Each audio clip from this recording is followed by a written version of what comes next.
भाई देख लो, जो ये आजकल चल रहे हैं ना सो कॉल्ड डिस्काउंट, इतना ज्यादा हो जाता है, ये हो जाता है, वो जाता है। जब भी डील करने बैठो लिखवा लेना उनसे कि भैया मैं इससे 1 रुपए ज्यादा नहीं दूंगा। सोन पे 3 लाख कम हो गया, ऐसा कुछ नहीं है। एसेसरीज हमने उन्हें साफ कहा था, हमें कोई एसेसरी नहीं चाहिए। हाँ। उस टाइम हमें पता लगा कि हमारे 5000 एसेसरीज के भी जोड़ रखे हैं अच्छा। और वो आपको लेनी पड़ेगी, उसमें कोई ऑप्शन नहीं है। तो फिर उनसे बहसबाजी हुई, तो इतने में उनके जीएम आए, तो वो साफ ही झूठ बोल गए कि भाई मेरी तो आपसे कोई बात ही नहीं हुई। अब सोचने वाली बात है, सारा पेमेंट हो गया, सब कुछ हो गया, तो हम गाड़ी कैसे लेके नहीं जा सकते?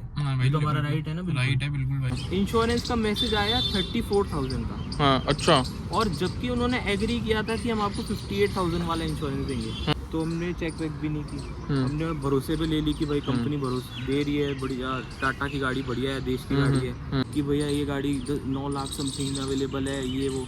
लेकिन वो कहने की बातें होती हैं। मैं हमेशा से ईवी के बारे में 2 बात बोलता आया हूँ कि अभी ईवी का जो फेज चल रहा है वो टेस्टिंग फेज चल रहा है, जहाँ पर एक्सपेरिमेंट करा जा रहा है सारे लोगों के साथ जो भी ईवी खरीद रहे हैं। इंफ्रास्ट्रक्चर की बात करें तो अपन अगर अमेरिका वगैरह को देखते हैं, जो आज से अपने से 10 साल ज़्यादा एडवांस बताते हैं जिन कंट्रीज़ को, तो वहाँ पर भी अभी टेस्ला वगैरह के ओनर से बात करोगे तो वो इतने ज़्यादा सेटिस्फाइड ईवी से नहीं है। जय श्री राम सभी को, मेरा नाम है श्रीश और स्वागत करता हूँ आपका आज की इस वीडियो में, जहाँ पर आज अपने पास है टियागो ईवी। और आज अपन जानने वाले महीने भर में जिस ओनर ने 1300 किलोमीटर चला दी हो, तो भाई रनिंग तो ऑब्वियसली ज़्यादा है, लेकिन फिर भी क्या कारगर है ईवी या फिर नहीं है? क्योंकि ईवीज़ के लिए जो है, ऐसा मैंने सुना और ऐसा कहा भी जाता है, रियलिटी भी है कि अगर आप घर पे आके वापस चार्ज कर रहे हो तो सेंसेबल प्रोडक्ट है। अगर आप बाहर A to B डेस्टिनेशन पे जा रहे हो, B to C डेस्टिनेशन पे जा रहे हो, फिर जहाँ पर आपको बाहर चार्ज करनी पड़े, तो कहीं ना कहीं प्रैक्टिकल जो है ईवी नहीं मानी गई है। तब तो भैया डीजल ले लो, तो आपकी पॉकेट फ्रेंडली भी रहेगी। क्योंकि यार अगर हाईवे की भी बात कर लो, सेल्टोस क्रेटा जैसी गाड़ियाँ भी 23-24 का माइलेज हाईवे पे आराम से निकाल देती है, 80-90 के वही ईवी वाली स्पीड में चलाए तो भाई आइए जानते हैं अपने दिव्यांशु चोटवानी भाई से, जिन्होंने अभी महीने भर पहले ईवी ली है। और ये इनका जो रिएक्शन है ना भाई, वो मतलब आप सुनोगे ना तो आप हैरान हो जाओगे कि यार टाटा किस हद तक जा सकता है। चलो प्रोडक्ट बहुत अच्छा है, लेकिन ये जो टाटा की सर्विस हो गई, टाटा का एक कस्टमर को अटेंड करने का तरीका हो गया, तो कैसा हो गया भाई, सब चीज़ों के बारे में बात करते हैं। बुलाते हैं बिना किसी देरी के दिव्यांशु भाई को। सबसे पहले तो बहुत बहुत धन्यवाद टाइम निकाल के वीडियो में आए। बिल्कुल। ये हमारे बचपन के दोस्त हैं, हमारे स्कूल के दोस्त हैं भाई साहब। 1 महीने पहले इनका फ़ोन आया, भैया गाड़ी लेनी, कौन सी लें इलेक्ट्रिक के अंदर? तो स्टार्टिंग पैकेज टियागो ही मिला, तो टियागो भाई ने ले ली। तो भाई ये बताओ कि महीना भर, जैसे मैंने आपको बताया महीना भर हो चुका है, तो कब से कैसे मानस बना ईवी लेने का? मानस ऐसे बना कि जो हमारे पास दूसरी गाड़ी थी वो डीजल थी, और वो क्या है कि थोड़ी पुरानी हो गई थी, 12 साल उसको हो गए थे लगभग। कौन सी थी? रिट्स थी, मारुति रिट्स। अच्छा, और ली कितने में थी वो? और वो हमने ली थी 6.5 में लिया था, VDI टॉप मॉडल। अच्छा। 2012 में। अच्छा। तो ऐसा था कि भाई गाड़ी भी पुरानी हो गई है एक तो, और दूसरी क्या है कि हमारी क्या ट्रैफिक में रनिंग है ज़्यादा। अच्छा अच्छा। तो इसलिए हम ऐसे सोच रहे थे कि भाई जब गाड़ी लें तो एक तो ऑटोमेटिक लें, ऑटोमेटिक लेना था। दूसरा जब हमने सोचा कि भाई अब जब गाड़ी ले ही रहे हैं तो फिर पेट्रोल की गाड़ी एक हमारे पास है ही, उसका माइलेज भी कुछ खास है नहीं, 10 इको स्पोर्ट जो है पेट्रोल। तो हमने कहा कि थोड़े पैसे लगा के थोड़े और पैसे बचा लिए जाएं। तो इसलिए फिर हमने टाटा टियागो देखी, जो कि हमें इस सेगमेंट में, इस प्राइस रेंज में सबसे बेस्ट लगी। अच्छा, इसी प्राइस पॉइंट में एक सिट्रन की भी आती है C3 नाम से एक। हाँ, तो उसका कुछ आइडिया है, आती भी है या नहीं आती, या फिर क्या है? वो हमने देखो इसलिए नहीं लिया क्योंकि वो थोड़ा कम चला हुआ ब्रांड है, कम सुना हुआ, और थोड़ा टाटा थोड़ा ट्रस्टवर्दी प्रोडक्ट है, इसलिए हमने ये देखी। अच्छा ठीक है। तो अब आपने महीने भर में इस गाड़ी को 1300 किलोमीटर के अप्रोक्स चला दिया। मतलब अभी तो महीना भर पूरा हुआ भी नहीं। महीना पूरा भी तो मतलब रनिंग तो आपकी बढ़िया है। तो जो रनिंग आपकी रहती है वो आप A to B जाते हो या फिर आप घर पे वापस आते हो? नहीं, घर पे वापस आते हैं, और ऑलमोस्ट ऐसा है कि मिनिमम 60 किलोमीटर की रनिंग तो है ही है रोज की। अच्छा। तो जब जैसे एक बार रात में आके चार्ज कर ली, फिर सुबह लेके निकल गए, फिर रात में चार्ज पे लगा ली, ऐसा है बस। और वो भी ज़्यादा नहीं, 3-4 घंटे चार्ज पे लगाए उतने में हो जाता है। और ये चार्ज कितनी देर में हो जाती है आपकी? ये अगर आप फुल चार्ज करोगे, जो कि अभी तक मैंने फुल चार्ज तो नहीं किया है, क्योंकि फुल चार्ज ये दिखाता है ऐप में, इसके 10 घंटे दिखाता है। और अगर आप 50-60 पे लगाओगे तो आपकी 3-4 घंटे में, 50 पे आपकी 5 घंटे लेती है। अच्छा। हाँ। वाह यार, मतलब ठीक है, चलो 50 करने पे ही चार्ज पे लगा दो तो ज़्यादा बढ़िया है। हाँ। अच्छा अच्छा ठीक है। तो बाकी पड़ कितने की है ऑन रोड अपने? ये अपने को पड़ी 11 के अराउंड की पड़ी है। 11 लाख रुपए की। और वैसे अगर पेट्रोल देख रहे थे तो? पेट्रोल सही बताऊं तो हमने देखी नहीं, हमने CNG देखी थी इसी के अंदर ऑटोमेटिक। हाँ हाँ।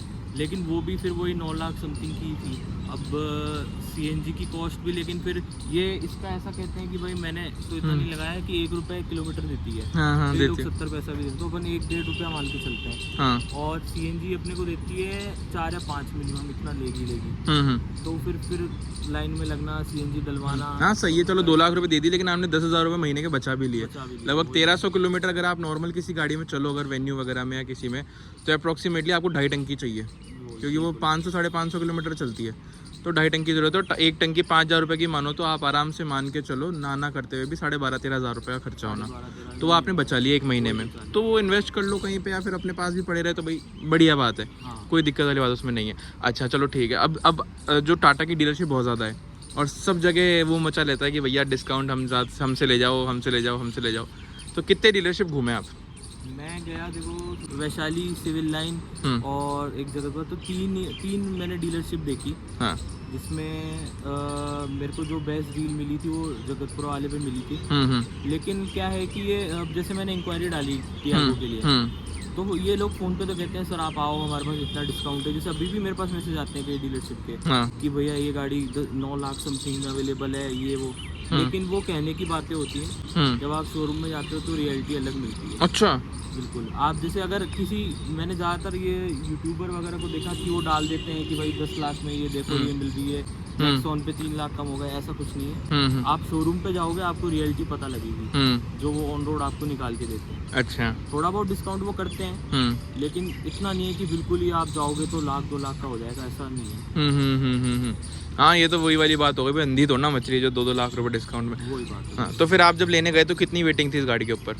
वेटिंग तो देखो एक्चुअली थी नहीं, क्योंकि हमने गाड़ी 2 दिन में ही ले ली। अच्छा, तो गाड़ी 2 दिन में हमको मिल गई, तो वेटिंग तो नहीं थी। हाँ और कई डीलर देने को तैयार थे। जिस दिन मैं घर से निकला अपनी गाड़ी डिलीवरी लेने के लिए, उस दिन मेरे पास एक प्रताप मोटर्स का फोन आया, जिसको मैंने विजिट नहीं किया था, इंक्वायरी डाली थी टाटा पे, तो शायद उनकी तरफ से आया। तो उस दिन भी वो कह रहे थे कि सर आप हमारे पास आ जाओ, हम आपको बेस्ट डिस्काउंट पे आज गाड़ी दे देंगे। वो उसी दिन सेम डे डिलीवरी देने का बोल रहे थे। तो वेटिंग तो मुझे लगता है कि वेटिंग तो नहीं है। हाँ वेटिंग तो टाटा में भाई बिल्कुल भी नहीं है। और एक्सपीरियंस कैसा क्या रहा जब आप वहाँ पर बैठे? एग्जीक्यूटिव किस तरीके से अटेंड किया, किस तरीके से बात करी, सब चीज़ें बताओ। सबसे पहले तो जब हम गए तो उन्होंने बहुत अच्छे से अटेंड किया। मैं जगतपुरा वाले की बता रहा हूँ, हमने वहीं से परचेज़ की तो सबसे पहले तो बड़े अच्छे से अटेंड किया उन्होंने। प्राइस जो है पूरा पेपर पे खुद के हाथ से उन्होंने लिख दिया कि ये एक्सेसरीज ये वो ये। फिर हमने कहा इसमें डिस्काउंट करो, तो उन्होंने डिस्काउंट भी कर दिया था। फिर जब लेकिन हम अगले दिन निकले तो हमें पता लगा कि भाई जैसे हमने लोन पे लिए, तो उसने जो एग्जीक्यूटिव था उनका लोन दिलाने वाला जो बंदा था, उसने हमें ये बोला था, हम नेक्स्ट डे ले रहे थे, वो नवरात्रि का पहला दिन था, तो उसने कहा कि सर कल बैंक बंद होंगे तो कल आपका काम नहीं हो पाएगा, इसलिए हमने कहा ठीक है चलो हम परसों ले लेंगे। अब परसों हमने उसको फ़ोन किया कि भाई क्या स्टेटस है, तो उसने बोला कि सर आपकी साइन की ज़रूरत नहीं है, अब आपका सेम बैंक से जिसमें आपका अकाउंट है मैं वहीं से घर आ रहा हूँ, तो साइन की आपकी ज़रूरत ही नहीं है। तो सबसे पहली बात तो ये हमारा टाइम ख़राब हो गया। हमको जब गाड़ी बड़ी नवरात्रि का पहला दिन सबके लिए बढ़िया ओकेजन होता है, तो उस दिन लेनी थी, तो वो थोड़ा सा हमारा एक्सपीरियंस ख़राब रहा। फिर हमने डीलर को फ़ोन किया, सेल्स एग्जीक्यूटिव को, जिससे हमने की, मैंने कहा भाई हम कल गाड़ी लेंगे, हमारा अराउंड 12 बजे 11 बजे का मुहूर्त है, अब हमारे को कल गाड़ी चाहिए। वो बोले ठीक है आप मेरे को ऑनलाइन पैसे ट्रांसफ़र करा दो जो आपको देने हैं, या कैश वगैरह। उसने मेनली ऑनलाइन ही कहा कि ताकि सर एक नंबर के उसमें मैं इसका सारा आरटीओ का इंश्योरेंस का काम करा दूंगा। हमने कहा ठीक है। और जैसे ही हमने उसको ट्रांसफ़र कर दिए तो फिर हम अगले दिन गए। तो इंश्योरेंस से मैं सबसे पहले तो ये बताना चाहूँगा कि जैसे हम डीलरशिप से निकले अपना कोटेशन लेके, उन्होंने हमें कोटेशन दिया, उसमें उनकी ही राइटिंग में, मेरे पास अभी कोटेशन है नहीं तो मैं दिखाता आपको, उनकी राइटिंग में लिखा हुआ है कि इतने की ये है, इतने की ये है। अब हमने जो कोटेशन वैशाली से उठाया तो उसमें जो था 37,000 का इंश्योरेंस और वहाँ 58,000 का।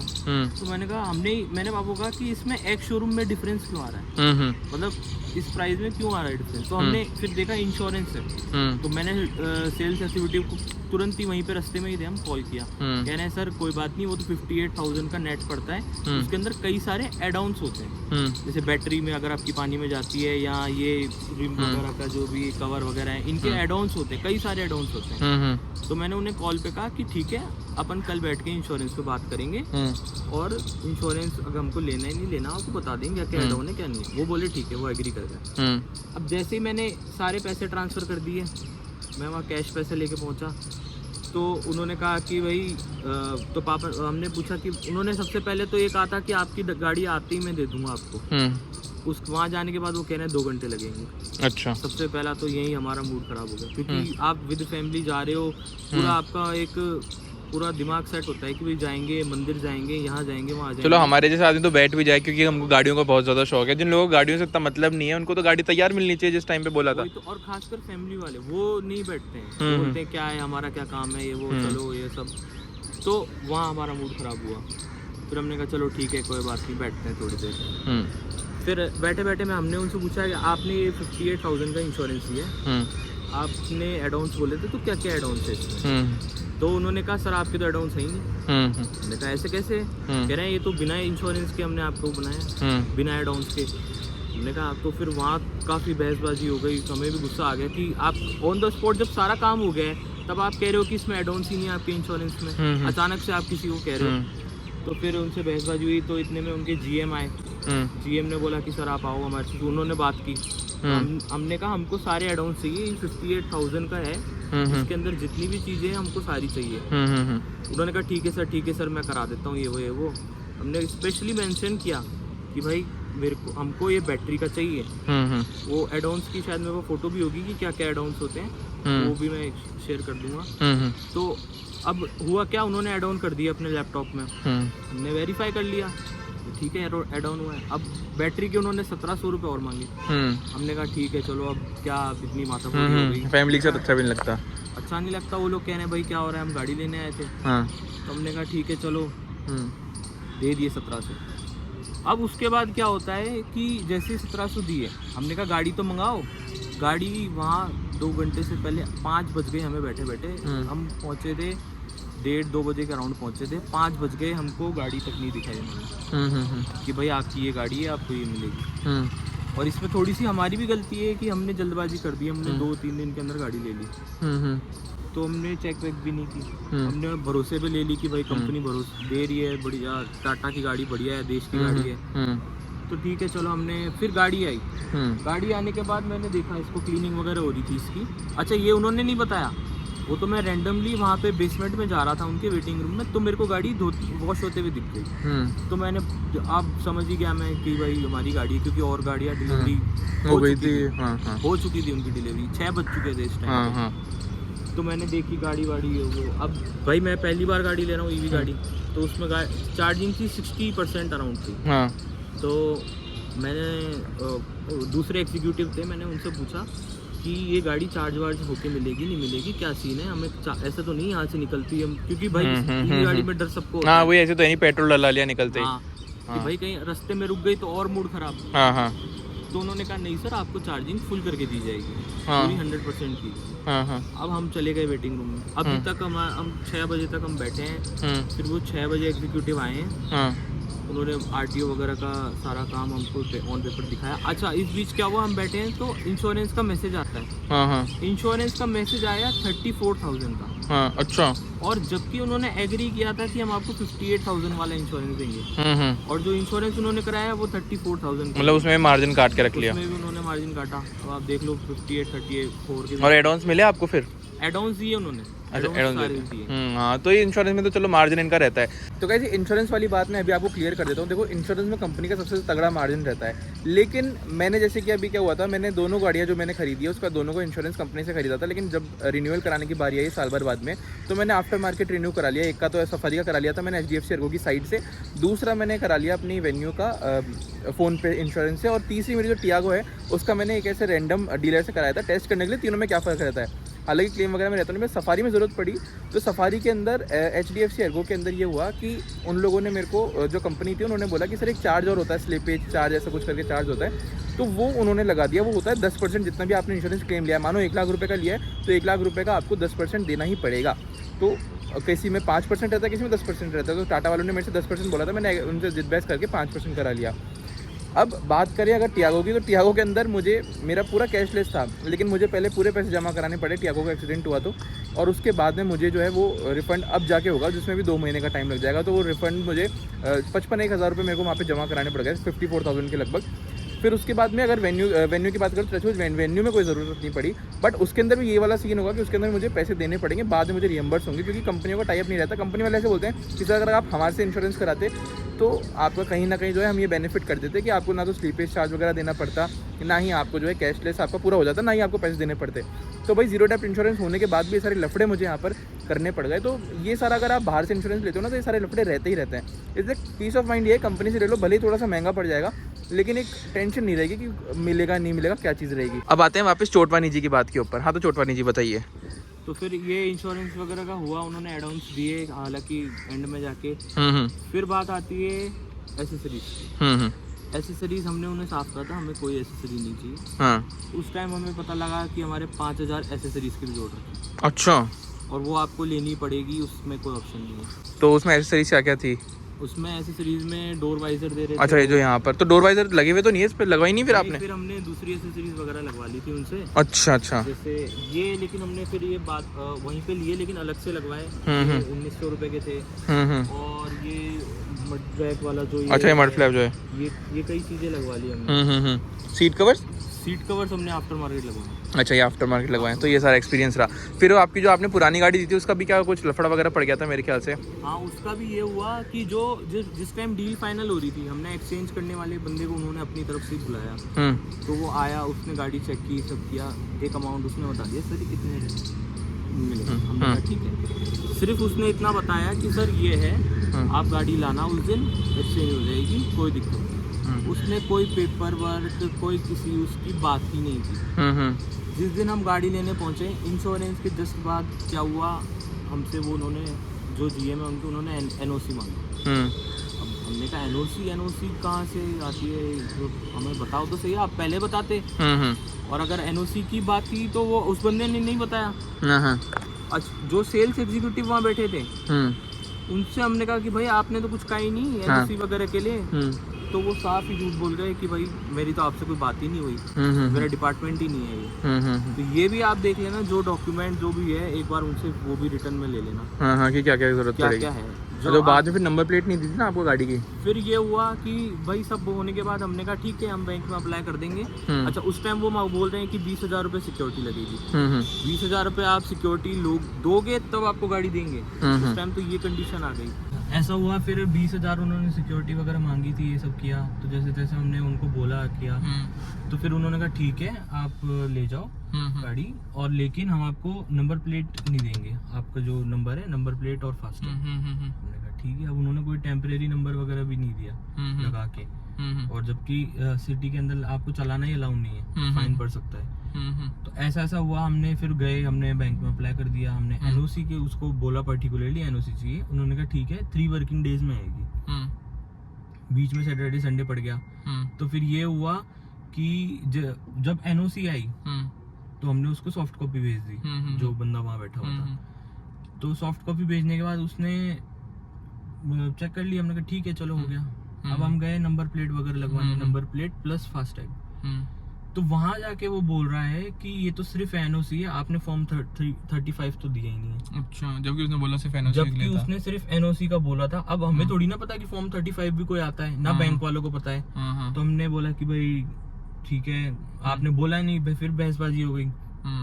फिर उनका एक हेड आया, जो सेकंड हैंड गाड़ियों का हेड था, कह रहा है तुमने कैसे दे दी गाड़ी। उसने काफी रूडली बात की कि कैसे दे दी, और जब NOC नहीं आई है तो गाड़ी शोरूम के बाहर कैसे निकल गई है वो। अब सोचने वाली बात है, सारा पेमेंट हो गया, सब कुछ हो गया, तो हम गाड़ी कैसे लेके नहीं जा सकते? तो हमारा राइट है ना? राइट है, बिल्कुल भाई। तो वहाँ उसने काफी रूडली वे में बात की। और अगर चाहिए था तो पहले बताते, NOC के टाइम पे बता देते ये भी चाहिए। उनके बंदे ने, उनका जो एग्जीक्यूटिव था, उसने व्हाट्सएप पे, हमने देखा, उसने चेक किया, तब भी उसने नहीं बोला। और फिर वो वहाँ झूठ बोल गया फिर से कि भाई मैंने तो चेक ही नहीं की। हमने उसको दिखाया कि आपने चेक किया, मैंने मैसेज किया। बहुत ज्यादा है, बहुत ज्यादा, बहुत। आपको कुछ और बोलेंगे, उधर कुछ और बोल देंगे। अच्छा, फिर जब हम एसेसरीज वगैरह लगा रहे थे तो बीच में वो कह रहे हैं कि जिनसे एग्जीक्यूटिव जो टाटा के थे, वो गाड़ी वाले नहीं, कि इनको हाइपोथिकेशन के कुछ चार्जेस थे, इतने चार्जेस आप फोन पे कर दो। तो मैंने उन्हें कहा कि भाई अभी हम क्यों करें, जब हम एनओसी लाएंगे, जब करेंगे तब कर देंगे। और आप, उन्होंने एक पर्टिकुलर अमाउंट बताया था, तो हमने कहा ठीक है भाई चलो, हम वो भी मान गया, ठीक है। अब जब हम एनओसी लेके पहुंचे तो वो हाइपोथिकेशन का अमाउंट उन्होंने बढ़ा दिया और वो साफ झूठ बोल गए कि भाई मैंने कह रहे हैं मेरा तो डिपार्टमेंट नहीं है, मेरी बात नहीं हुई आपसे। और वहाँ नीचे ऑन स्पॉट अगर उनकी सीसीटीवी चेक करे ना, तो मैंने फोन भी निकाला था कि फोन पे कर देते हैं, चलो ठीक है। और उस टाइम लिमिट एक्सीज हो गई थी एक दिन में इतना ट्रांजेक्शन। फिर मैंने कहा जब आएंगे तब कर देंगे, क्या दिक्कत है। और दूसरी बात मेरे को ये लगी कि जो मैंने ये 1900 का ये जो बम्पर गार्ड वगैरह लगवाया चारों तरफ, उसकी मेरे को कोई रिसिप्ट नहीं दी उन्होंने कि भाई आपका ये इतने रुपए का इतने उसका लगा है। तो ये मेरे को लगता है उन्होंने और वो मुझसे हट लिए। तो कहीं ना कहीं आप ऐसा फील कर रहे हो कि यार टाटा में लूट लिया मुझे जबरदस्ती। तो ओवरऑल कर करा के कितने मतलब जो डिस्काउंट वगैरह आपको दिए, ये सब करे, तो बाद में वो पूरा वसूल कर लिया सब चीजों में, एसेसरीज में, इन सब चीजों में सब वसूल कर लिया उन्होंने, इसमें कर लिया। और जो अच्छा सबसे मेन बात मैं बताऊं, मैंने उनसे पूछा गाड़ी कौन से मंथ की है, उन्होंने कहा अगस्त। और जब मैंने चेक की गाड़ी तो गाड़ी जुलाई की है। अच्छा, ये भी इतना बड़ा कपला किया उन्होंने, 1 महीने का कपला, 1 महीने का। जबकि आपको सही बताना, और चली भी कितनी आई थी जब आपकी गाड़ी जो थी? ये थी अराउंड 150 के अराउंड चली हुई थी। 150 किलोमीटर चली हुई गाड़ी थी? 150 किलोमीटर चली हुई थी। तो उन्होंने बोला ये हमारे यार्ड से आती है, ये है वो है। यार कौन सा यार्ड 150 किलोमीटर दूर है भाई। वही हमने कहा कि ये क्या है। फिर हमने चलो ठीक है, गाड़ी चलने में भी कोई दिक्कत नहीं है, ये सब बस यही एक गनीमत है कि गाड़ी टचवुड अच्छी चल रही है, चलने वाले में कोई दिक्कत नहीं है, कोई इसका पार्ट्स वगैरह ऐसा कुछ दिक्कत वाली बात नहीं है। बाकी गाड़ी से संतुष्ट हो आप पूरा? गाड़ी से बिल्कुल संतुष्ट हूँ। गाड़ी मतलब अगर आप इस पे पैसा खर्च कर रहे हो ना, जैसे हम गए थे XT वेरिएंट देखने, तो मैं आपको मॉडल की बात बताता हूँ थोड़ी।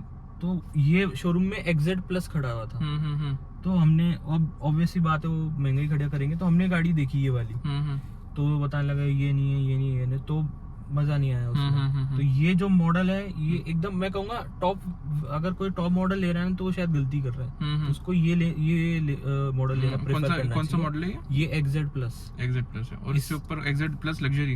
हाँ, XZ प्लस लग्जरी, हाँ यही सही है मॉडल, तो खैर बढ़िया है, वैल्यू फॉर मनी मॉडल है ये। जो XT है, आप अगर XT पे आप जाओगे तो आपको कम से कम 14 फीचर कम है उसमें, 14 फीचर, जिसमें सबसे मेन तो ये है कि चलो पीछे डिफॉगर नहीं आता अपना, क्रूज कंट्रोल नहीं आते, इलेक्ट्रिकली एडजस्टेबल ORVM नहीं आते, तो मेन 4-5 फीचर ही यही है, ये सारे हैं।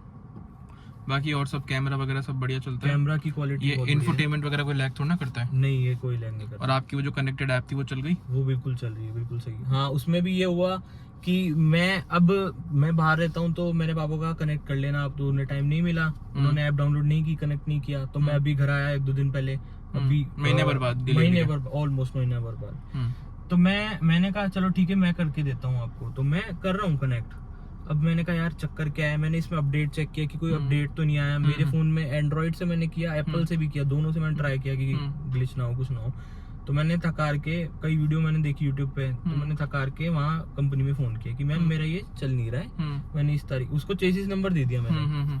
चेसिस नंबर से उन्होंने बताया कि आपकी अब तक KYC नहीं हुई है। अच्छा, महीने भर बाद भी उन्होंने KYC ही नहीं की, फिर जो उनको 1 या 2 दिन में कर देनी चाहिए थी। मैंने उन्हें फोन किया, अरे सर हो गई होगी। मैंने कहा कैसे हो गई होगी, मेरे ऐप में नहीं दिखा रहा, मैंने कंपनी में बात की है, आपको मैं कंपनी की रिकॉर्डिंग सुना सकता हूँ। उन्होंने मैम ने साफ कहा है। हाँ, मतलब कंपनी वाले कह रहे हैं टाटा के वहाँ पर हेड से कि अभी तक नहीं हुई, और ये कह रहा है कि हो गई, ये कह रहे हैं कि हो गए, बस वही बेवकूफ बनाने वाली बात। तो मैंने उनसे प्रोसीजर भी पूछा कि मैम कैसे क्या होगा, तो बोल रहे हैं कि भाई आधार कार्ड आएगा, आधार कार्ड से फिर OTP वगैरह आएगा, ये वो। मैंने उन्हें फोन किया, कह रहे हैं सर मैं करवाता हूँ, आज टाटा की साइड स्लो चल रही है, मैंने मैडम को कह दिया है, तो मैं करवाता हूँ अब। अब मेरा तो पूरा मूड हो गया था कंप्लेन करने का, क्योंकि उन मैम ने कहा था कि भाई आपको अगर कंप्लेन करनी है डीलरशिप के खिलाफ तो कर दीजिए, पर मैंने ये सोचा कि भाई क्यों करना, पहले एक बार उनको फिर से बोल के देते हैं। उनके GM को तक को हमने बोला। फिर कल शाम को मैंने रैंडमली ऐप खोला कंप्लेन करने के लिए कि 2 दिन में मेरी कोई प्रक्रिया नहीं हुई, क्या उनसे फोन, उनकी तरफ से कोई फोन भी नहीं आया, कोई मैसेज भी नहीं आया, अब तक भी नहीं आया है कि आपकी वो जो है ऐप स्टार्ट हो गई, KYC हमने कर दी। तो मैंने रैंडमली खोला तो उसमें चल रही थी वो, तो शायद उन्होंने फिर बाद में किया कॉल करने के बाद। अच्छा मुझे एक चीज़ बताओ, वीडियो ऑलरेडी बहुत लंबी हो चुकी है, अपन वाइंड अप करते हैं, और एक लास्ट क्वेश्चन के साथ में कि आप जितने पैसे का एक्सपेक्ट करके गए थे कि यार मुझे गाड़ी इतने की पड़ रही है, फोन पे बात करके गए थे, उससे कितने लाख रुपए महंगी पड़ी? हमने एक्सचेंज के साथ डील की थी 9.5 में। अच्छा हाँ तो यार फिर तो 9.5 में करी थी, तो 10 तो ये हो गए, तो 50,000 ये हो गए, लाख रुपए ये हो गए, तो यार अप्रोक्सीमेटली आप तो ये मान लो 1.5 लाख रुपए के ज्यादा हो गए आप। 25 वो गए उसमें, प्लस हमको जैसे हाइपोथिकेशन के चार्जेस हो गए, अब ऐसे चार्जेस हिडन थे, हाइपोथिकेशन के चार्जेस हमसे लिए, और क्या था। तो कुल मिला के अभी सजेस्ट करते हो कि आपको जो गाड़ी है वो बाहर बेचनी चाहिए थी, और फिर जो पैसा आता है उससे जाके टियागो ईवी लिया था, जो कोई झंझट ही नहीं रहता। हाँ ये भी है कि हम बाहर भी ट्राई कर सकते थे, पर हमने कहा कि प्रोसेस थोड़ा हमें लगा, अपन को ऐसा लगता है कि यार एक मेंटल पीस मिलता है, हाँ कि भाई चलो अब कोई लफड़ा नहीं करना, कि प्रोसेस थोड़ा इजी होगा, ये होगा वो होगा, पर कुछ हुआ नहीं। भाई देख लो, जो ये आजकल चल रहे हैं ना सो कॉल्ड डिस्काउंट, इतना ज़्यादा हो जाता है, ये हो जाता है वो जाता है। जब भी डील करने बैठो लिखवा लेना उनसे कि भैया मैं इससे 1 रुपये ज़्यादा नहीं दूंगा, और इस डील के अंदर क्या क्या चाहिए, सिर्फ जो कोटेशन बनाते हो ना उस कोटेशन के अलावा भी लिखवाओ कि भैया इससे 1 रुपये ज़्यादा नहीं देना, बस यही है इस चीज़ का, इसी में ये अगर इंश्योरेंस है तो इसमें ये इंश्योरेंस में इतने रुपये में ये एडवांस मिल रहे हैं, और इसके अलावा और कुछ भी नहीं देना। और भी अगर मैं गाड़ी दे रहा हूँ तो मैं सिर्फ इतने रुपये दूंगा, इसके अलावा जो डिटेल्स, जो बिल वगैरह की जरूरत है, जो भी NOC वगैरह जरूरत है उस टाइम पे लिखवा लो, जो भी रिक्वायरमेंट्स है उसके अलावा जब डील करो उठो उससे, तो फिर 1 भी रुपया ऐसा नहीं रहना चाहिए जो आपको एक्स्ट्रा देना पड़े, एसेसरीज हो भले किसी भी चीज का हो, ये वाली बात है। वरना दिव्यांशु चोटवानी भाई जैसे 11 लाख रुपए में लेकर आए ना, सोच के गए थे डिस्काउंट मिल गया, वही बात, लेकिन वही पड़ गई। तो भाई ये डिस्काउंट की रियलिटी है। मुझे 3,000 रुपए इंस्टॉलेशन में सामान जो लगता है उसके भी लगे। अच्छा 3,000 रुपए एक्स्ट्रा और देने पड़े वो वो इंस्टॉलेशन के सामान? यार मेरे ख्याल से इंस्टॉलेशन की तो जिम्मेदारी उनकी होनी चाहिए गाड़ी के अंदर। वही तो कि तो आपने वो पेटीएम किसको करा था वो? नहीं मैं, उसने मुझे बना के दी लिस्ट की सर ये लेके आओ, बिल दिया उन्होंने? नहीं मैं लोकल शॉप से ही लेके आया था। अच्छा लेकिन फिर वही बात है, मैंने उनको कॉल किया तो कह रहे हैं सर इसकी नीड वीड तो नहीं, अच्छा शोरूम वाले खुद कह रहे हैं सर इसकी नीड तो नहीं है, तो फिर मैंने कहा वो तो मुझसे मंगा रहा है, तो शायद उसको प्रोटेक्ट करने के लिए कह रहे हैं सर आपकी सेफ्टी के लिए है, ये है। उससे पहले उन्होंने कहा नीड नहीं है, और उसके बाद कह रहे हैं सर आपकी सेफ्टी के लिए। तो भाई ये वाली बात है, तो जब भी गाड़ी लो पूरा दिखा के पूरा वो बना लो, लिखवा लो उनसे, साइन करवा लो कि भैया इससे 1 रुपये ज़्यादा नहीं लूंगा, इस चीज़ की जरूरत है, इस चीज़ की जरूरत नहीं है, बाद में कुछ भी होगा तो तुम लोगों को भुगतना पड़ेगा। तो भाई इस वीडियो में इतना ही था, मिलते हैं किसी ऐसी वीडियो में, जब तक अपना ध्यान रखिए, सुरक्षित चलिए। आशा करता हूँ आपको समझ में आया होगा कि कितनी सेंसिबल रही ईवी या फिर नहीं रही, तो आपको सारे जवाब मिल गए। धन्यवाद।